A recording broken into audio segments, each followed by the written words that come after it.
नाशिकच्या पंचवटीत jogging track असलेल्या Shrikrishna garden समोर साकारलाय 7 मजली देवीदास हाईट प्रकल्प। मग येताय ना आजच आपला फ्लॅट बुक करायला देवीदास हाईट्स मध्ये।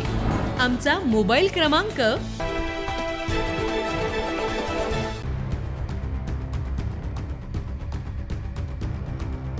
प्रतिबंधित असलेल्या नायलॉन मांजाच्या वापरामुळे घार पक्षी जखमी झाल्याची घटना नाशिक शहरातील भद्रकाली परिसरात घडली। आज दुपारच्या सुमारास या परिसरात आकाशात घिरट्या घालणारी घार जखमी अवस्थेत खाली पडली। स्थानिक नागरिकांनी तात्काळ अग्निशमक दलाच्या कर्मचाऱ्यांनी माहिती दिली।